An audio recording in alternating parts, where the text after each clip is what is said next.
Good afternoon. This was a bad idea. 2 times in 1 week. That's not good. I have so many things going on. Yesterday I was at an event all day long. Leaders in business. Women in leading business for Women's International Day. I don't know if you watched the State of the Union last night. I was wiped out. But this probably way outdid the State of the Union. This was by the Women's Business Collaborative. And it was at the Paul Hastings building, the penthouse. Oh, it was a gorgeous view. Spectacular day to be up on the top floor.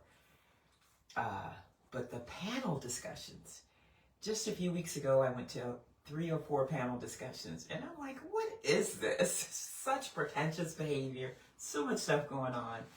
But these women, CEOs, CRFOs, C-suite executives, technologists, just at the whole gamut. And the panel discussions were incredible. Just amazing. Lots to digest, lots to think about, lots to be excited about, to be motivated about. And that is such a cool thing when you can go somewhere and you just get filled. Do you know what I mean? I hope these videos are filling you. I hope you leave and say, you know what? Dr. Giles is talking about this and this. I'm going to go out and be nice to somebody. I'm going to go and do something with confidence and assurance that Jesus Christ has me. I'm going to prepare some of this raw food. There's a lot of takeaways. I wish I could kind of talk about that, but we are like tight on time because this was not a good idea to do this today. So nevertheless, we just left off the day before yesterday talking about the miracle of the feeding of the 5,000. Was it the 5,000? The 5,000.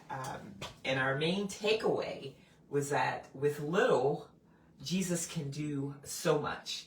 And we're never to say, oh, I only have this, so it really wouldn't matter, because in those moments, in our weakest, he is made strong. We are made strong. And our not being able to do, he can do so much. And it's because we're so submissive at that point. And then the other takeaway was the people in their persistence, their perseverance. I was listening to someone this morning on one of the Chuck Swindoll. He's talking about if Jesus had to come and do an evaluation of your church, what would it be like? And of course, he's talking about the letters to the 7 churches in the church of Ephesus, the Ephesians. They were being lauded for their perseverance.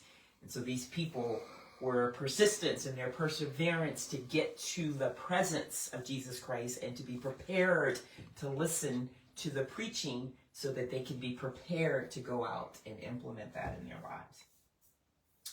And so they had been there for a while. They came on the other side of the sea to meet Jesus before he and the disciples got to the other side to their rest that they were looking to do. But when Jesus looked upon them and he saw them, they were like sheep without a shepherd, and he felt compassionate for them, and he taught them many things, and it went into the late hour of the day, and then they had to figure out how to feed them, and they fed them, and then he dismissed the disciples. I started talking about it at the end of my session on Wednesday, not realizing that this is basically what we're going to read about today, so today's really not going to be long, because I went through it the other day.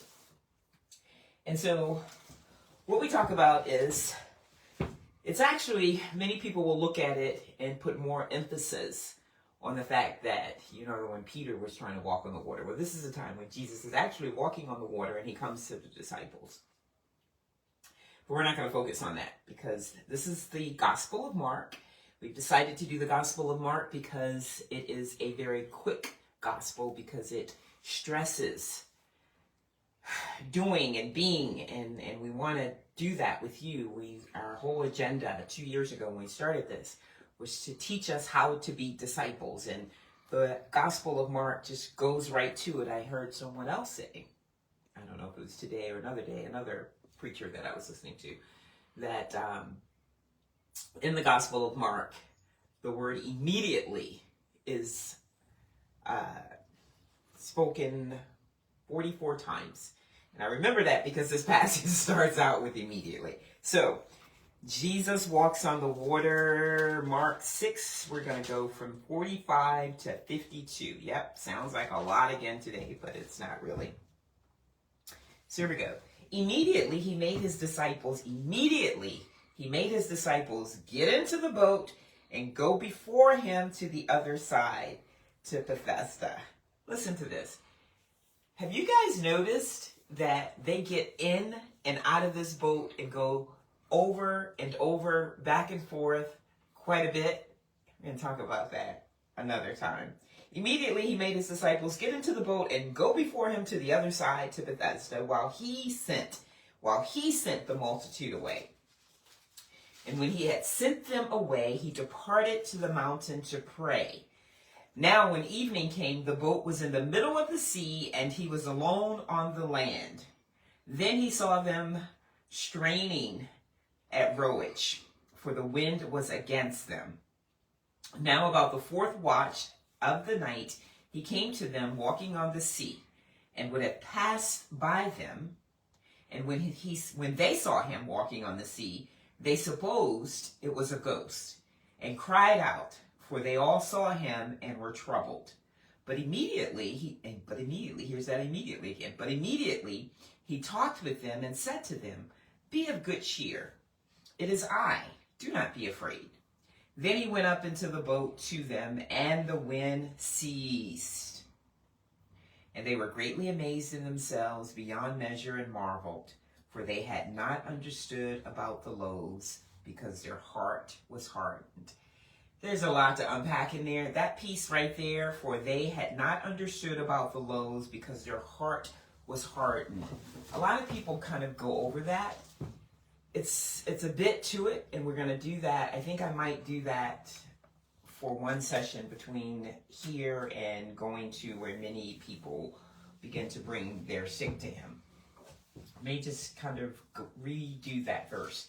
But today what we're going to focus on, as you've seen in the title there, the title says, I believe it says, what's your MO for your storms? What do you do in the storms of your life? Beecher Hicks, Dr. Beecher Hicks, who I trained many, many years ago when I first started my business, had just written the book, his famous book. You're either in a storm, coming out of a storm, or going into a storm. Such is life, you know, and what does that look like? That has a lot of truth to it, because those seasons can be short seasons or long seasons. So whatever years or days or whatever it is in your life, you can define them by either being in a storm, recently coming out of a storm, or in retrospect, going into a storm. And so here, there are a few things happening that we want to talk about. Immediately, he made the disciples get into his boat. So remember last week I was saying some things, and I didn't know that it was actually reiterated here in Mark. I know John talks a lot about it, because John is always talking about the deity of Christ. And what he's talking about is that in Galilee, and this is the Sea of Galilee, in the area of Galilee, what would be synonymous to that today? Maybe New York, you know, places where things, you can never just do what you want to do from a political standpoint. You know, even though we live in a democratic democracy here, and, you know, after a fair vote, it is what it is, but the the people in Galilee were somewhat like the insurrectionists that took over on January the 6th. They looked at things, they saw them, and if they didn't like them, they tried to do something about it. And so these 5,000 men had just been fed miraculously from 4 loaves, and 2 fish to feed some 5,000 to 20,000 people, 5,000 men, and a whole bunch of women and children as well. And so they're like, after they've had their fish sandwich, yum, yum, yum, yum, yum, man, what if this guy can do this with this? What do you think he can do as our leader? And so just as sure as Jesus is fully man and fully God at the same time, he felt and could see those wheels turning in their head. So he decided, I'm going to nip this in the bud. Because let's think of the situation. You're the disciples. You've been following Jesus. You were told to leave everything that you have behind and follow him. You were then being sent out to heal and to preach. And at that time, you were told to just go with your staff and nothing else. Don't take any money. Don't take any food. Dwell on the hospitality of the people that you're coming to speak to change. So you basically have nothing, and then you have Jesus, this man that can do all things, but he doesn't do all things at all times from the disciples' viewpoint. And so just imagine that they too had witnessed him take these little sardines and these little barley loaves and feed this enormous amount of people, So these other rebellious people, the nationalists, they come in and they start, King Jesus. Sometimes whether you want to do something or not, if you got 25,000 people lifting you up and hoisting you saying, okay, you start ruling, and, you just kind of like fall into it. And so he didn't want the disciples to be subjected to that. You've been there, I've been there, where even when you don't feel a certain way, when everybody wants to go to the left, you're just like, no, we need to go to the right. And then after a while, you're just like, all right, let's just go. And so he knew that, especially with this crew. You're not talking about an educated crew. You're not talking about theologians. You're not talking about people that are high professionals. You're talking about fishermen and the motley crew of the ones that weren't fishermen, the tax collector. So he did have one nationalist in there, though. So Jesus is like, once again, thinking and protecting always the beginning, the middle, and the end of our lives, seeing where we're going, intervening so that where we're going is ultimately where he wants us to go. So he puts them in the boat immediately. Just as these people are like probably rubbing on their tummy saying, I'm fully satisfied. Now let's do something so that we can keep this party going. He puts his disciples immediately, y'all go ahead on the other side. Let me take care of this. And then he disperses the crowd. Notice that. It says that immediately, told the disciples to go to the other end. And when he had sent them away, he departed.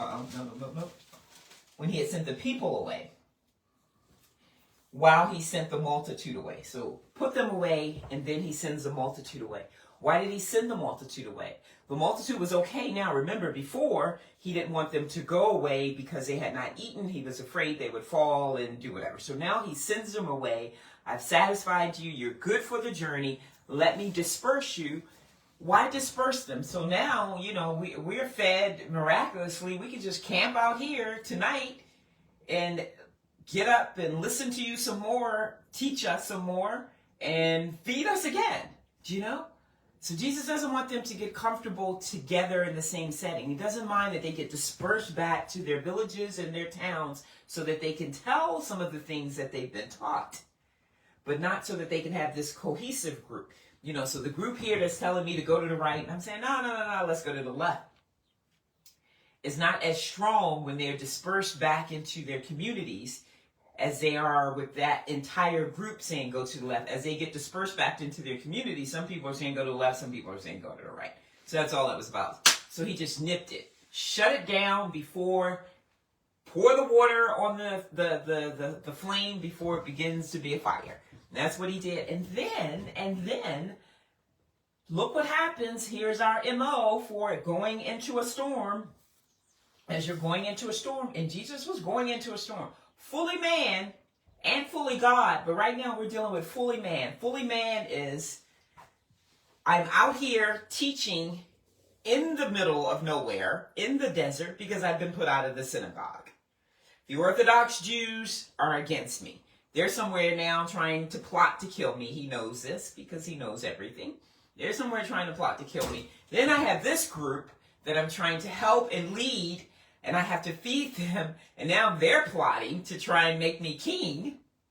Then I have my disciples who are so fragile that I must put them in a boat and ship them away before they are easily influenced by a group that I've just taught.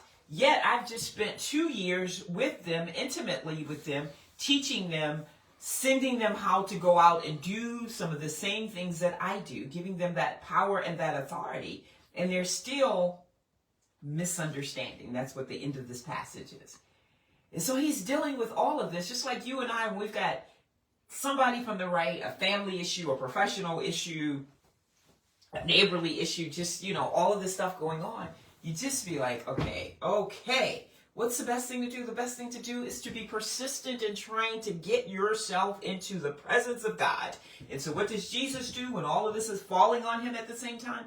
He goes up into the mountain, not to go hang back out with his friends like sometimes we do. We having stuff come at us at all, and we go talk to our friend. What do you think I should do? No. Jesus goes into a mountain, they say, into a mountain to pray. He goes into the presence of his Father, God, to just pray. Now, when we pray, we tend to talk. But prayer in and of itself is a communication with God. So that's praying, that's speaking and listening. So he's going to listen. Yes, he is the God that already knows how this situation is going to play out. Right to the cross, right to the resurrection. But in this moment that he has been placed here in the flesh, it's on him. And this is where he finds his peace and his calm, by going into a mountain. Even though he had put the people off the land, who's to say couldn't be more people coming around? Today, we go into the presence of God, we go into our little prayer closet, we go into our quiet space, we go into our car, wherever we go. We also go with our cell phone, we go with our ping pongs, the distractions. And the devil is constantly trying to keep us from being in the quiet presence of God. So we have to be very careful about that. But Jesus was smart. So he went right into the quiet presence of God in the mountain. And it says, it's very important to understand, before I said we were on the green grass, that insinuates that it had to be around April because the Passover time was coming, and around April, that's the only time the grass is green. And so remember, he says it's getting late. What are we going to do? These people have to be fed before they leave. Then we sit down and we feed the people. They had enough to eat, but it wasn't like a 2-hour banquet, I don't believe. So that's sometime. Then he sends them away, and then you have him praying. And then it says that the moon was full. That's the way he could see the boat across this 4-mile river. He could clearly see that they were struggling. And so it insinuates that you have your times of the 4-hour watch they talk about. And so this would be the watch that goes from 3 a.m. to 6 a.m. Don't count me on that. But it's 4 watches, but it was that last watch. And so that tells you, just to kind of backtrack here, you have to look at all the Gospels. Each Gospel gives you a little bit of information. You're able to come to that conclusion.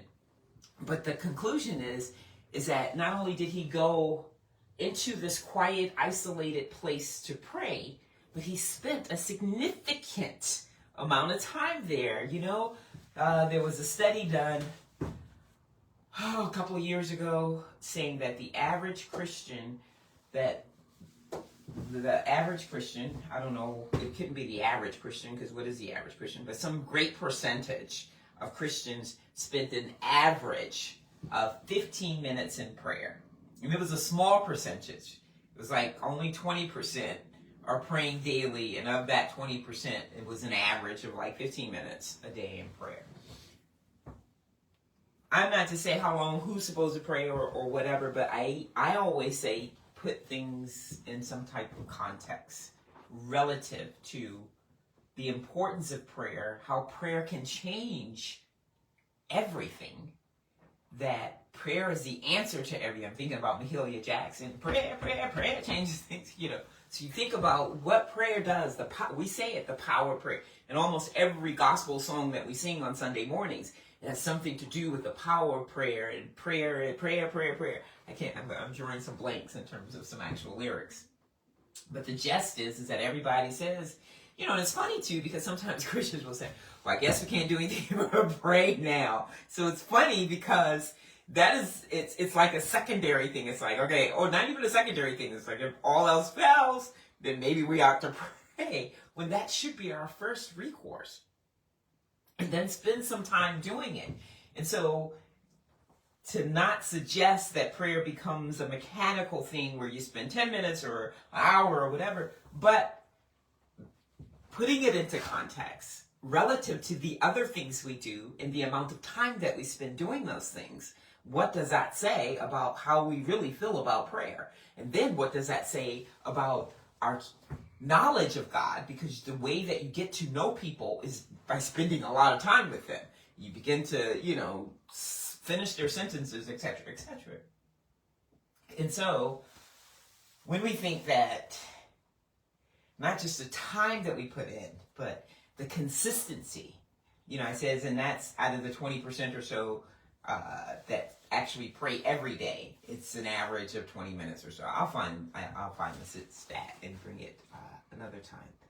But how many of us have so many things that we do consistently? And when I say consistently, they're like people check their phone 15 times in a minute. And that's every minute of the day. That's some craziness. Those are some of those kind of statistics that are out there in terms of how we look at our phones and how we just can't stop looking at them. And it's just amazing to me. And how we would die, if people says, would you rather lose your home or not have your phone for a day or this or that, use your job? It's just amazing how connected we feel we have to be. And so releasing that for a moment and saying, what if every time I wanted to check my phone, I checked a memory scripture, or every time I wanted to check my emails, I said a quiet prayer, or, just you get the gist of that. I'm going to leave that right there and move right on. And so we use Jesus as our example. Jesus spent a lot of time in prayer. And so it suggests that he was there for hours, and then why would he be there for hours? Because he's in communication with his Father, because he's got a lot of angles, a lot of things coming. The wheels are weak off all the wheels. And it's a time where there's a situation going on in his life. And so in the middle of everything that's going on with him, even though he's all God and all man at the same time, he knows what the will of his Father is. So he can't just snap his fingers. He can snap his fingers and just vacate all the problems. But he's here to do the will of God, which is the cross, which is nothing glamorous about the journey there. But in the middle of everything that he's going through, at some point, he looks across the sea with the full moon glowing down, and he sees the boat. And probably by now, maybe the disciples should have been to the other side, but because the wind was keeping them from rowing smoothly, they weren't. Which means what? They're in a storm. They're in a storm. Before when this happened, another time, they were like, Jesus, wake up. Don't you care that we're perishing? So they're probably feeling the same way. They're in trouble. They need help. And so he, who loves all, in the middle of his storm and his time praying with God, he immediately vacates that. It says here somewhere, he immediately, that word was brought up again. When he saw them, he immediately went towards them. It's not that many words in this passage. I don't know why that word is, but here it is. And when they saw him, that's another point. So he's walking towards them. His intention was to walk by them. His intention was to walk by them. They're in the boat. The boat is coming against the wind. His intention is to go beyond them and become a barrier between them and the wind that is keeping them from being calm. That's our God. He intervenes when things are rough. He could be characterized as the one that will put the waves, the storm, the storm and the roaring waves beneath his feet for you. The only reason he got in the boat is because if he was just going to walk and go ahead of them and calm the winds, that probably would have been fine, but they didn't know who he was. They thought he was a ghost. They thought he was a ghost. The moon is lit. They just got fed. They saw one miracle. Because they don't know the beginning, the end, and the middle and the end of the story, they saw this miracle, the feeding of the fish. It keeps saying, that's why we have to come back to this passage, for they had not understood about the loaves. For them, this was just something that was miraculous that happened. So something that's miraculous that can also happen is a ghost walking on the water. You see where their mind is? And that is why you and I have to be clear on what happens in our life. That it has little to do with us. These great blessings, these great things that happen to us, and put them in perspective. Without God, none of this happens. And without God, some of this can go away just as easily as it has come. And some good stuff in here. And so he does that, and so when he recognizes that they don't recognize him, and they feel like he's a ghost, the first thing he says, this is the New King James Version, but in the King James Version, basically this word here where it says, be of good cheer, it is I, do not be afraid. It's basically, they use the word courage. Have courage, is what he said before, is what he's saying. Have courage. It is I. Notice he didn't say, have courage, there's nothing to be afraid of. There are things that we can be afraid of, but with God, in our proximity, in our presence, there's nothing to be afraid of. Nothing. And so he gets it immediately. This is where the immediately comes in. So he immediately, when he sees that even when he says, it is I, do not be afraid, they're still afraid, he gets in the boat with them. Because remember, before he was going to walk in front of the boat. He gets in the boat with them, and when he gets in the boat, it says what? The storm ceased. The billows stopped rowing when he got into the boat with them. When we are walking in the presence of God, when we're walking with God, when God is a part of our life, when we're organically getting up and trying to be in the will of God, then it doesn't matter what storm we're in, what storm we're coming out of, or what storm we're going into. It's going to be okay because he calms the storms. He takes care of that for us. He's concerned about us. He sees us struggling. He comes to our need. He comes to our safety. He provides everything that we need. All we have to do is, one, recognize him. They didn't recognize him. They thought he was a ghost. How can we recognize him? By spending time with him, knowing him, by spending time in his word, by spending time praying, by spending time communicating with him. And when we recognize him, then there is that faith, that assurance, that confidence that, you know what? I'm in a storm, but I'm okay because I have Jesus. Is that good? That's good stuff. Next week, we're going to next time we meet, for they had not understood about the loaves because their heart was hardened. What does that mean? We see that passage one other time, a couple of times, but it comes to mind when we talk about a hardened heart. We talk about Pharaoh. You know, we knew Pharaoh's job was to do just what he did in order to get us, the Israelites, to get the children to feel and think a certain way.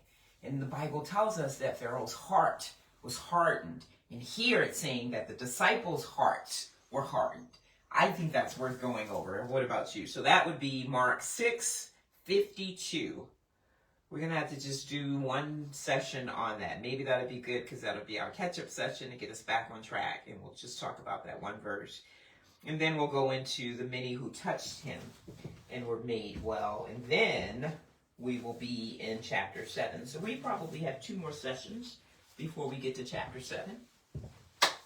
So the other day, I told you something that will clean the system out very well. And that was the carrot juice with apple and ginger. That was the day before yesterday. I've had some of that. It's very good for you. Today I want to do some fun stuff because I bought some kale chips probably a week ago, and I saw that they were getting ready to do that thing that they do when you don't do something with them. So I bought them because I wanted to make some barbecue kale chips.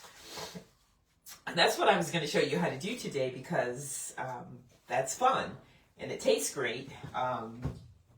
However, we're going to do garlicky cheesy because I didn't realize I didn't have any dates. I almost always have at least 4 pounds of dates in here, and so they have just like disappeared. So we have no dates. I didn't have time to go get any because this is the day after we did our other video, and I've had so much going on. But I always keep cashews. I usually have more macadamia nuts. The best way to make, what we're going to do is a mac cheese for the kale chips. And I like, there are several ways that you can do it. So you can do cheese, the raw cheese with nutritional yeast. This is the nutritional yeast. You guys know about nutritional yeast because that's what we use on True Pop Popcorn for its namesake, nutritional yeast. Lots of nutrients, B vitamins, folic acid, niacin, all this great stuff that helps the body that's kind of difficult to get from regular foods. And it gives it a strong cheesy flavor without the bad stuff. So you can use that. We may or may not add sunflower seeds. What you do is you grind the sunflower seeds just to give it more texture. So when you think about Doritos that make you feel like you got some paste on your tongue after you eat them for 3 days later, that's what the sunflower seeds helps to give it that little bit of to it. So we're going to go with a regular mac cheese, one of my favorites. I use this to dip celery and vegetables, and I use it for our pizza, our raw pizza. And so there are a couple of different ways that you can use it. Today, you go with what you have. Often I tell you guys, don't worry about things, just, stick with what you have and use it. And so this is pretty simple. It looks like it might be a lot. I've already washed the kale, and then we'll do that and we'll stick it on the dehydrator. That's the way we get that to become crunchy like chips. Oh, Lord. It's just this day. And so it's all good. So what we're going to do, is that looking crazy? Looks okay. So, I'm messing my shirt up. I had to do something earlier. I didn't have a chance to change clothes. So here's what we're going to do. We're going to, I didn't have a chance to strip the garlic yet. And so it's going to be, you could do cheesy kale chips, and it doesn't have to be cheesy garlicky. I love garlic, so I want it to have some garlic in it. So I'm going to do that, put garlic in it. So I'm going to eat them, so I want it to be like going. So basically you have fresh lemon juice, squeezed lemon juice. So we have fresh lemon juice, and then we have,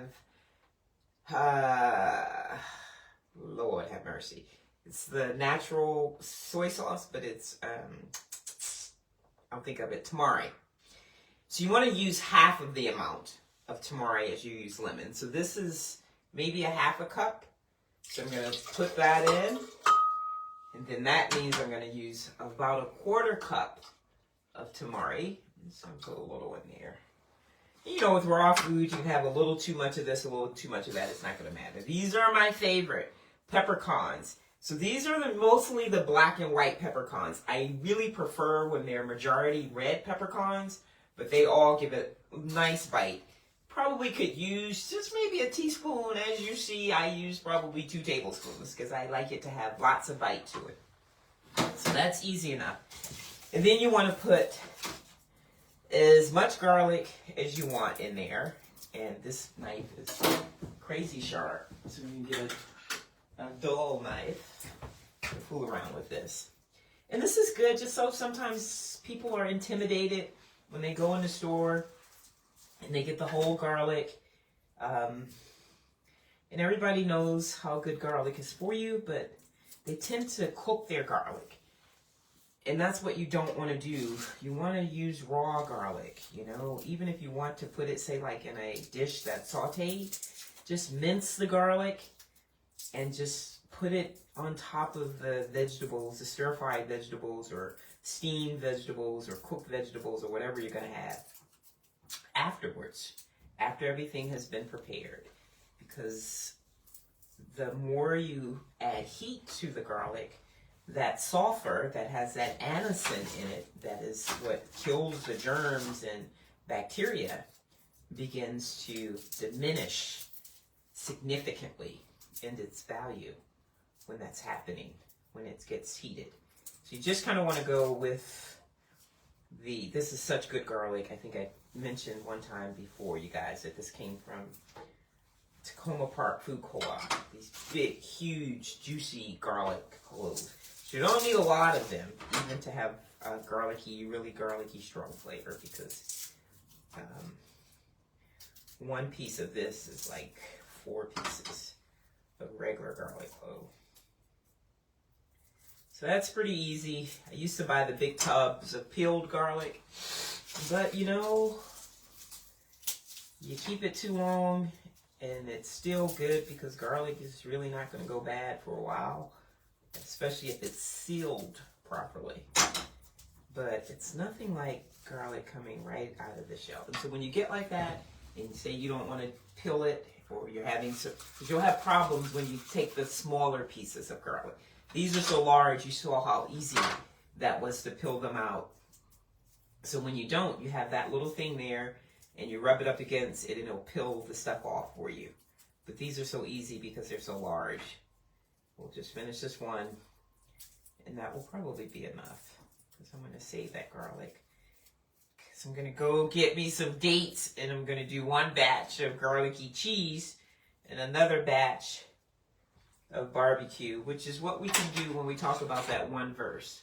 We'll just come back and we'll make the barbecue sauce for you, so that you'll know how to make cheesy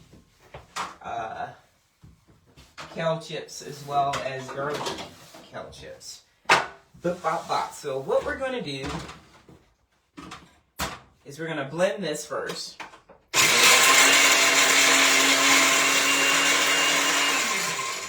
Just to get it going a little. I don't think I have any distilled water around. That might be, let me see.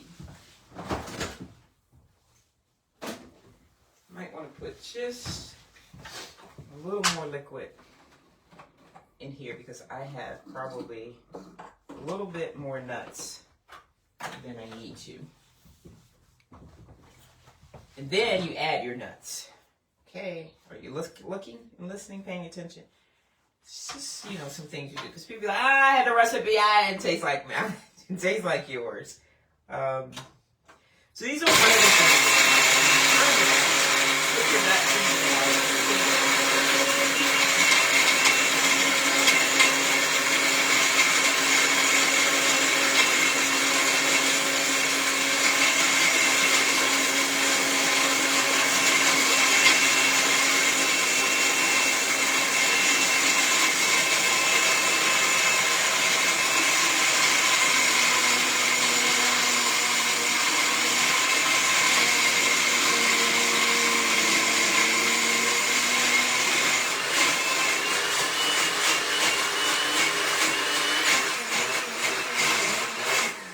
Did you guys see that? I'm laughing about something else. I'm not laughing at you. I'm laughing about something else. So what happens when you have, remember I said a moment, I'm going to put a little bit more water in here because I got a lot of nuts. I had to remember what I'm working with. I'm working with the Black & Decker, which actually I'm learning to love a lot. You know, I obviously can afford a new blender, and then the BlendTech thing just stopped working on me. The big, huge commercial BlendTech that you can put a million things in and it's just going to go, go, go. And that's probably why it's gone. I just haven't had a chance to call them and deal with that. But when you're using smaller blenders, residential blenders, and when, you know, you haven't invested, because this is actually a good, whenever you have glass, real glass, that's pretty decent. This is an old one. They don't make them like that anymore.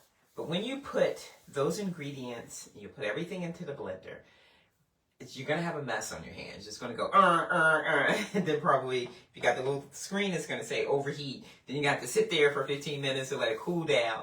So you just want to be conscious of that, not just with this, but with a lot of other things that we do. So a couple of you have kind of messaged me about that. So You just have to be thinking a little bit. And so now it's nice and easy. That would have taken 15 minutes had I not blended the ingredients first. Now that wasn't as important because we simply had a couple of pieces of garlic in there. But sometimes you'll have a lot of, like, say, some jalapeno peppers, some tomatoes, some onions, whatever. You're going to make a marina sauce. And so you put that in, and then you only have a little bit of lemon juice. So we're dealing with, what was that, a half a cup of lemon juice and almost 2.5 cups of nuts. That is not going to just blend, okay? So you put it in there, and that's why they have these little things on the top. So as you're blending, and so same thing for the smoothie that we talked about. You're going to put some dates. You may even put some cashews. You've got some lecithin. We're going to put some lecithin in here. You've got some lecithin. You've got some bee pollen. You've got all these things that I put in my smoothie. A couple of bananas. And then you want to add your frozen fruit. Frozen raspberries, blueberries, some mango, and some strawberries. If you have this liquefied already, your little greeny stuff, then you start putting all that in there and put the top back. You have a hot mess on your hands when you try. With me, I got the car running. I need to do this in 5 minutes and be gone. So I do that, and then after I blended the liquid things, then I just start dropping pieces of the frozen fruit in until it's all blended. And then once you get to your maximum point, where when you've probably used the majority of your ingredients, it's still going to get that little a little slow thing going. So you can take the hood off and turn it if you want to, or you can hit the button and hit the pulsate button. Bump, bump, bump, where it's just like, the pulse thing does just like that. Just gives it a little bit more And so you do that for a couple of times, and then you're good to go. So we're going to use, I'm glad I was talking because I forgot to put just a little bit of lecithin, which is a fat emulsifier. But what it does is it gives everything that really nice, smooth texture. So we're going to roll this one more time with that in there, and then we'll be done.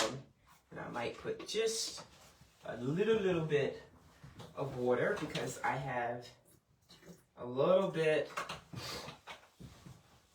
of, quite a bit of kale greens that I want to cover. We're almost done. Just bear with me. Here's that pulse thing. So whatever's stuck on the top, it kind of rolls it to the bottom and makes it an easy turnover. All right. So that's our sauce. Now, I have already dealt with the blender here, so we're not going to do the sunflower seeds. Sometimes you can add the sunflower seeds to give it that extra texture, but we're not going to do that because the sunflower seeds will just be clumped up in here when you're trying to grind them if the blender is wet. Now what I could do is add the sunflower seeds to the mixture, but we're not going to do that. We'll show you how to do the sunflower base when we do the barbecue ones so that we'll have more texture on the barbecue. So here are our kale. I don't know where my plastic gloves are, so here comes the mess. So you simply pour your sauce onto the kale.